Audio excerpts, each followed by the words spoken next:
सो हे hi hello guys. Hopefully आप लोग ठीक ही होंगे। तो चलिए हम अपनी स्टोरी बेहद इस गाय को स्टार्ट करते हैं। या हमने लास्ट पार्ट में सुना था कि आरू तुलसी को अपने हाथों से बड़े प्यार से खिला रही थी और तुलसी भी अच्छे बच्चे की तरह आरू के हाथों से बहुत ही प्यार से खा रही थी। अब इसके आगे आरू एक के बाद एक बाइट तुलसी को खिला रही थी और वही तुलसी उसके हाथों से खा भी रही थी और वो बस एकटक आरू को देखे जा रही थी। आरू का उसकी परवाह करना, उसकी ज़रूरत का ख्याल रखना, उसे खाना खिलाना, ये सब तुलसी के मन में एक अलग एहसास को जन्म दे रहा था। उसकी आंखें नम हो गई थी। आखिर उसे इतने साल बाद कोई इतना ही प्यार से अपने हाथों से खिला रहा था। अब उसे भी ऐसा लगने लगा था कि कोई है जो उसकी परवाह करता है, जिसे उससे भूखे रहने से फ़र्क पड़ता है। तुलसी बस अपनी भरी हुई आंखों से आरू को देख रही थी। तभी अचानक आरू की नजरें तुलसी के आंसुओं भरी आंखों पर जाती है। तुलसी की आंखों में आंसू की मोतियों की तरह चमक रहे थे, जिसे देखकर आरू घबरा जाती है। वो जल्दी से तुलसी का चेहरा अपने हाथों में भरकर प्यार से कहती है, क्या हो गया तुम्हें? ये तुम्हारी आंखों में आंसू क्यों है? खाने में मिर्ची ज्यादा है क्या? अपनी घबराहट में आरू तुलसी से एक के बाद एक ना जाने कितने सवाल पूछ डालती है।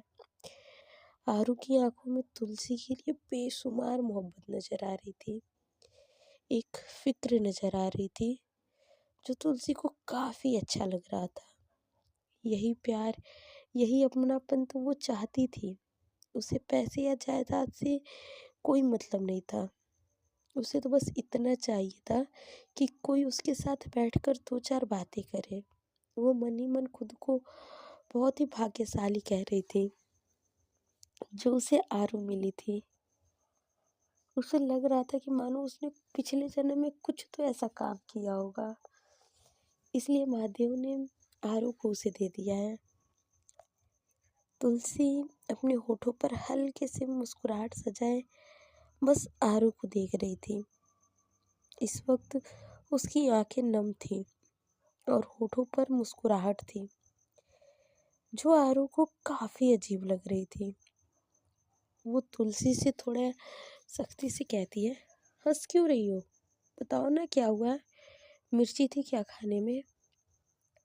अपना सवाल पूछ के आरू तुलसी के जवाब का इंतजार करने लगती है। तभी तुलसी मुस्कुराकर ना में सिर हिलाती है और अपनी शांत सी आवाज में कहती है, आप फिक्र मत कीजिए, मैं रो नहीं रही हूँ। पहली बार मेरी किसी ने परवाह की है, इसलिए बस थोड़ा सा। अब आपसे ये तो नहीं पूछूंगी कि आपने मुझसे अपनी बंदूक के नोक पे शादी क्यों की, लेकिन इतना ज़रूर कहूँगी कि आप इस वक्त मेरे साथ जैसे भी हैं, आगे बिल्कुल ही ऐसे रहिएगा, कभी मत बदलिएगा। इतना कहकर वो एक उम्मीद भरी नज़रों से आरू को देखने लगती हैं। वहीं आरू की आंखों के सामने फिर से वही मंजर घूमने लगता है जब उसने अपनी फैमिली को तुलसी के ऊपर रखा था, जो गलत तो नहीं था, लेकिन उसे दर्द देना ये बहुत गलत था। उसे हर वो पल अच्छे से याद था जब तुलसी उसके लिए तड़पी थी, उसके लिए आंसू बहाया करती थी, अपने प्यार की दुहाई दिया करती थी। लेकिन उसने तुलसी के दर्द की चिंता नहीं थी।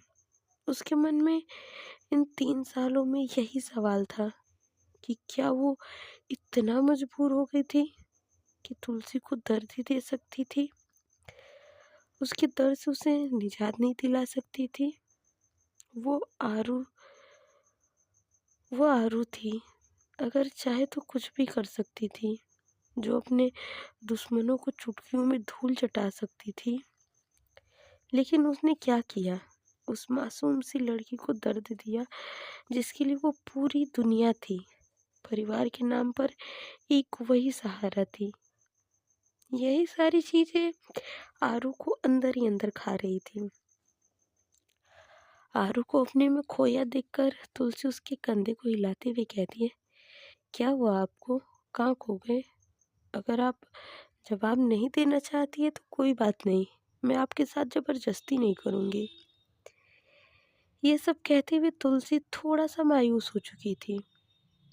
वहीं तुलसी की मीठी आवाज़ सुनकर आरू को तो ऐसा महसूस हो रहा था मानो किसी ने उसके जलते हुए दिल पर ठंडा ठंडा पानी छिड़क दिया हो।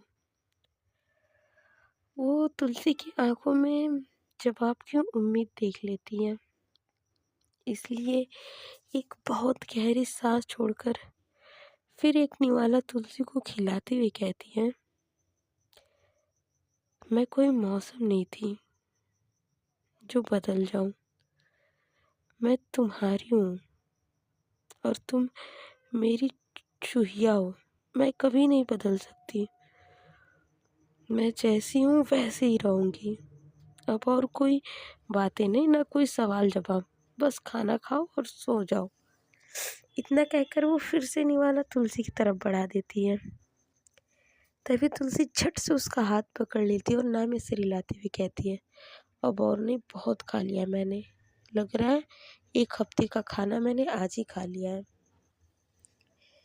ये सब तुलसी काफ़ी प्यारे तरीके से कह रही थी। उसकी प्यारी प्यारी बातें सुन के आरू का दिल जोरों से धड़क रहा था, लेकिन उसकी धड़कनें तो अब तेज होने वाली थी। तुलसी प्लेट में मौजूद रोटी के टुकड़े को सब्जी में डुबोकर आरू के होठों से लगाते हुए कहती है, अब मैं आपको खिलाऊंगी क्योंकि अब मेरी बारी है। हाय, कितने हक से कहा था ये सब तुलसी ने। आरू तो बस उसके मासूमियत में ही खो गई थी। वो प्यार से तुलसी को देखने लगती है। तभी तुलसी आंखें छोटी करके कहती है, अरे खाना खा लीजिए, मुझे तो बाद में भी देख सकते हो, आपकी ही हूँ, कहीं भागी थोड़ी न जा रही हूँ। तुलसी को होश ही नहीं रहता कि वो जल्दी जल्दी में क्या कह जा रही है, लेकिन जब उसे एहसास होता है कि उसने क्या कहा है तो उसका चेहरा शर्म से लाल हो जाता है। वहीं आरू उसे एक डेविल स्माइल करके देख रही थी। वो तुलसी को छेड़ते हुए कहती है, क्या कहा तुमने चुईया? मैं तुम्हें कभी भी देख सकती हूँ, तुम मेरी हो। वैसे तुमको आज पता चला है, और आज क्या है? आज हम दोनों की सुहाग। वो बस इतना ही कहती है कि तुलसी चिढ़ते हुए कहती है, थत, कुछ भी बोलते हैं, आप अब चुपचाप से अच्छे बच्चे की तरह खाना खा लीजिए। तुलसी पूरे हक से आरू को डांट रही थी, जिसे आरू भी इंजॉय कर रही थी, वरना अगर उसकी चुहिया की जगह कोई और ये हरकत करता होता ना, तो वो तो उसे कब का ऊपर पहुंचा चुकी होती। लेकिन यहाँ तो उसकी चुहिया थी जो उसे अपनी जान से भी ज्यादा प्यारी थी। आरू तुलसी के हाथों से निवाला खाकर उसकी उंगलियों को चूसने लगती है। वहीं उसे ऐसा करते देखकर तुलसी का रोम रोम सिहर उठता है। वो जल्दी से अपनी हाथों को खींच लेती है। अपनी नाजुक उंगलियों पर उसे अभी भी आरू के गर्म जीभ का एहसास हो रहा था। शर्म के मारे तुलसी अपनी नजरें चुराने लगती है। तभी आरू उसके कान में झुक के धीरे से कहती है, मैं बच्ची नहीं हूँ, मैं तो तुम्हें बच्चे दे सकती हूँ और तुम्हें बच्चों की मम्मी भी बना सकती हूँ, समझी? आरू ने ये सब कुछ इस तरह से कहा था कि तुलसी की धड़कनें तेज हो गई थी। अब तो उसके लिए 1 मिनट भी आरू के पास बैठना मुश्किल था। वो दोनों बेहद करीब थे। तभी तुलसी आरू को धक्का देकर वहां से भाग जाती है। आरू को तो समझ ही नहीं आता है कि ये एक पल में हुआ ही क्या।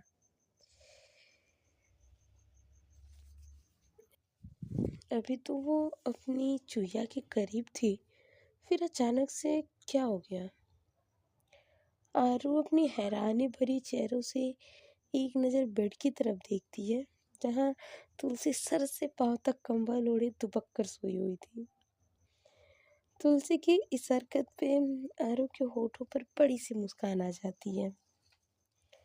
वहीं तुलसी को ऐसा लग रहा था जैसे वो आरू से बच चुकी है। उसे आरू की करीबी बेचैन कर रही थी। उसकी सांसें भारी हो चुकी थी, जिसके चलते उसे इस तरह से भाग के आना पड़ा था, ताकि उसे आरू की नज़रों का सामना न करना पड़े। तुलसी की ये हरकत काफ़ी बचकानी थी, लेकिन उसकी ये बचकानी हरकत भी आरू को दिल को एक सुकून का एहसास करवा रही थी। उसके इसी बचपन को तो उसे कितना याद किया था।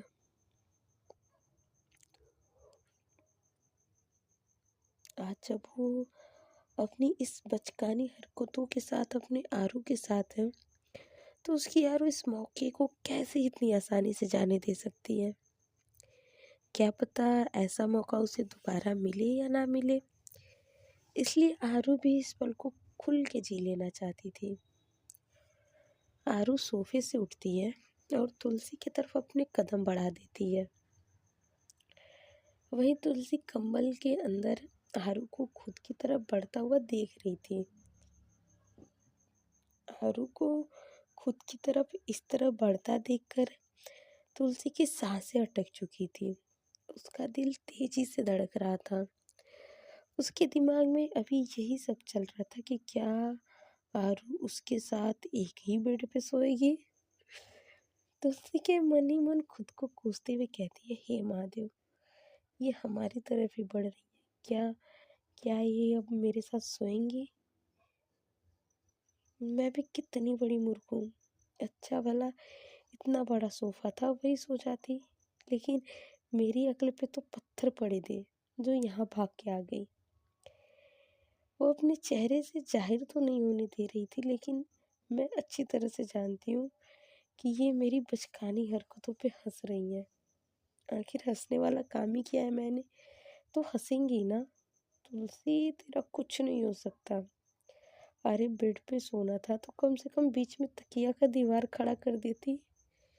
लेकिन अब क्या करूं, अब तो उठने में भी शर्म आ रही है। तुलसी मन ही मन खुद को डांटते हुए कह रही थी। उसके गाल तो इसी बात से लाल हो गए थे कि आरू उसके साथ बेड पे सोएगी। ऐसे तो वो खुद को कोस रही थी कि वो अपने और आरू के बीच में तकिया का दीवार बनाना भूल गई, लेकिन पेट में तो उसकी तितलियां उड़ रही थी। आरू धीरे से बेड पे चढ़ती है और तुलसी के बगल में लेट के उसके कान में धीरे से कहती है, कुछ भी ख्याली पुलाव पकाने की जरूरत नहीं है। मैं तुम्हारे साथ कुछ भी ऐसा वैसा नहीं करूँगी। वैसे तुम्हें क्या लगता है कि हमारी सुहागरात वाले दिन मैं तुम्हें सोफे पे सोने दे सकती थी? वैसे अगर सोने का नाटक हो चुका है तो सच सच का सो जाओ, वरना फिर मैं रात भर सोने नहीं दूंगी। जानना है पूरी रात मैं क्या करूंगी?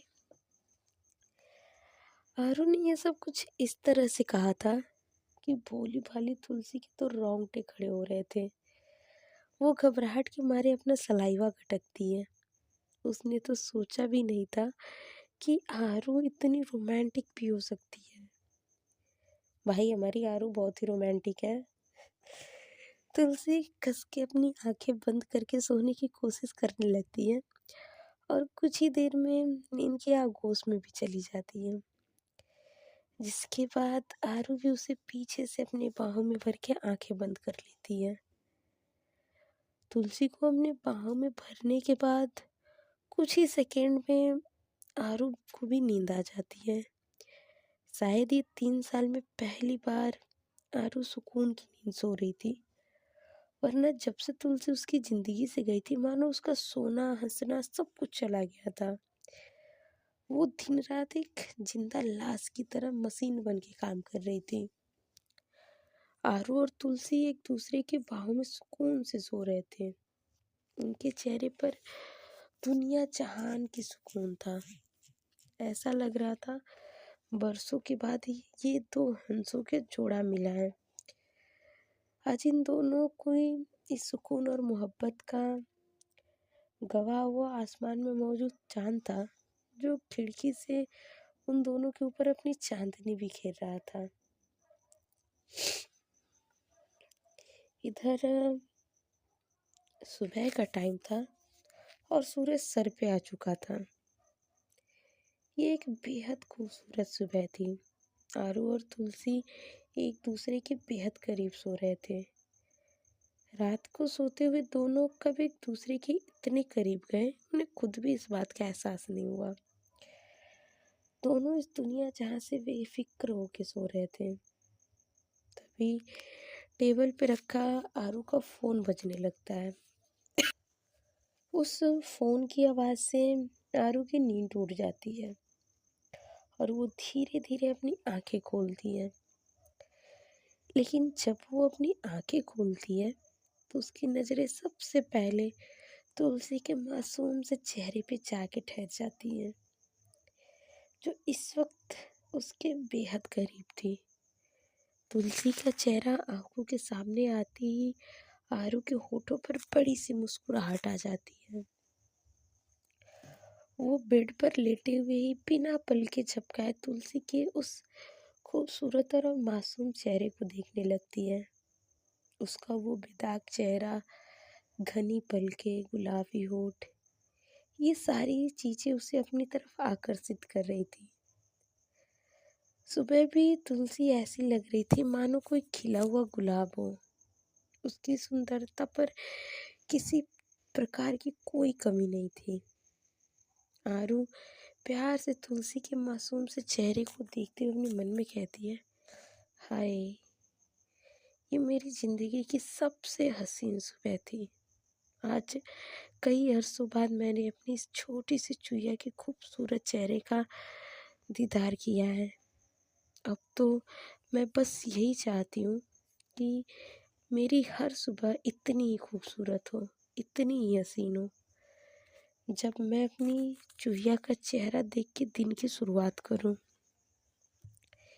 इस वक्त आरू के होठों पर मुस्कुराहट थी, जो उसकी खुशी जाहिर कर रही थी। वो अभी तुलसी को देख ही रही थी कि टेबल पे रखा उसका मोबाइल एक बार फिर से रिंग करता है। मोबाइल के बजने की आवाज़ से आरू पूरी तरह से चिढ़ जाती है। उसके चेहरे पर चिढ़ साफ नजर आ रही थी। आखिर वो चिढ़ती भी क्यों नहीं, इतने अच्छे खासे मूवमेंट को उसके मोबाइल ने बर्बाद कर दिया था। इधर बार बार मोबाइल बजे जा रहा था, जिससे आरू झट से मोबाइल उठा लेती है ताकि तुलसी की नींद न खराब हो। आरू फोन को कान से लगाती है कि तभी सामने से बड़े भैया की आवाज़ आती है, आरू, सूरज सर पे चढ़ चुका है, तो आप कृपया करके जल्दी से तैयार होकर बाहर आने का कष्ट करिए, क्योंकि वो क्या है ना, आपका प्राइवेट जेट आपके इंतज़ार में मौजूद है, तो जल्दी से आइए, हमें यहाँ से निकलना भी है हवेली के लिए। इतना कहकर वो कॉल कट कर देते हैं। इसके बाद आरू वापस से अपना फ़ोन टेबल पे रखती है और एक गहरी सांस छोड़कर एक नज़र तुलसी को देखकर वहाँ से बाथरूम की तरफ चली जाती है। आरू के बाथरूम में जाने के बाद तुलसी आराम से बेड पे फैल के सो रही थी। उसके होठों पर इस वक्त हल्की सी स्माइल थी। वो नींद में ही अपना हाथ अपने बगल में फिराने लगती है, जहाँ उसे कोई भी महसूस नहीं होता, जिससे उसकी आंखें झट से खुल जाती हैं। वो देखती है कि आरू उसके बगल में नहीं है। आरू को अपने बगल में न देखकर तुलसी झट से उठ के बैठ जाती है। उसके चेहरे पर इस वक्त घबराहट और चिंता साफ नजर आ रही थी। वो अपने बालों में हाथ फेरते हुए कहती है, ये कहाँ चली गई सुबह सुबह, मुझे कुछ बताया भी नहीं। अचानक से ही तुलसी के मन में पता नहीं कहाँ से तरह तरह के सवाल आने लगते हैं कि क्या आरू उसे छोड़ के जा चुकी है। वो इससे आगे भी कुछ और सोच पाती, उससे पहले ही बाथरूम का दरवाज़ा खुलता है और आरू बाहर आती है। इस वक़्त उसने वाइट कलर का बाथरोब पहन रखा था और अपने गीले बालों को दूसरे तौलिए से पोंछते हुए आ रही थी। तुलसी की नज़रें तो मानो आरू पे ही टिक चुकी थी। वो बिना पलक झपकाए बस मुँह खोले आरू को देख रही थी। आरू को ऐसे देखकर तुलसी उसकी तरफ खींची हुई जा रही थी। तुलसी अभी आरू को देख ही रही थी कि तभी आरू अपने बाल पोंछते हुए कहती है, अगर मुझे देखने का कार्यक्रम पूरा हो गया है पत्नी जी, तो जाकर नहा लीजिए। हमें थोड़ी देर में यहाँ से निकलना भी है। वैसे भी मुझे देखने के लिए पूरी ज़िंदगी पड़ी है, आराम से देखना। मैं कहीं भाग ही नहीं जा रही हूँ। आरू की बात सुन के तुलसी झेप जाती है। उसका चेहरा फिर से लाल पड़ जाता है।